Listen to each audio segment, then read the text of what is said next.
Stock మార్కెట్లో cash, futures మరియు options trading ద్వారా లాభాలను ఎలా మ్యాక్సిమైజ్ చేసుకోవచ్చో చూపే క్విక్ అండ్ కంప్లీట్ సమ్మరీ ఇది.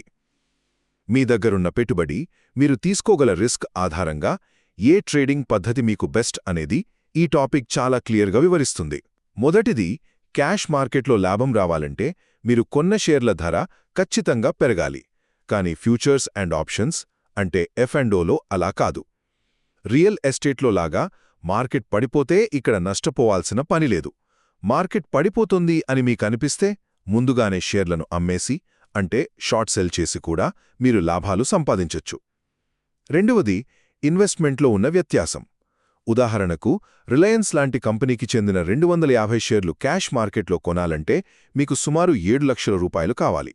కానీ అదే ఫ్యూచర్స్లో మార్జిన్ సదుపాయం ఉండటం వల్ల కేవలం 1.5 లక్షలు ఉంటే సరిపోతుంది. ఇక ఆప్షన్స్ అయితే మరీ తక్కువ. ఒక టోకెన్ అడ్వాన్స్ లాగా జస్ట్ 22,000 ప్రీమియం కడితే చాలు. పైగా ఇందులో పెద్ద అడ్వాంటేజ్ ఏంటంటే మీకొచ్చే గరిష్ట నష్టం కూడా మీరు కట్టిన ఆ ప్రీమియం వరకే ఉంటుంది. చివరగా, ఇంత తక్కువకే వచ్చినప్పుడు అందరూ ఇదే చేయొచ్చు కదా అనిపిస్తోంది కదూ? ఇక్కడే అసలైన క్యాచ్ ఉంది. అదే సమయ పరిమితి.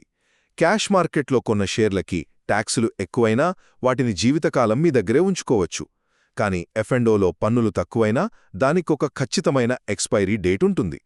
తక్కువ పెట్టుబడితో ఎక్కువ లాభాలు ఆశించేటప్పుడు ఆ ఎక్స్పైరీ సమయమే ఇక్కడ మీకు ఎదురయ్యే అతిపెద్ద సవాలు. ఎక్కువ పెట్టుబడితో దీర్ఘకాలిక భద్రత చూసుకుంటారా, లేదా తక్కువ పెట్టుబడితో నిర్దిష్ట సమయంలో మార్కెట్ ట్రెండ్ను పట్టుకునే లాభాలు పొందుతారా అనేది పూర్తిగా మీ ట్రేడింగ్ వ్యూహంపైనే ఆధారపడి ఉంటుంది.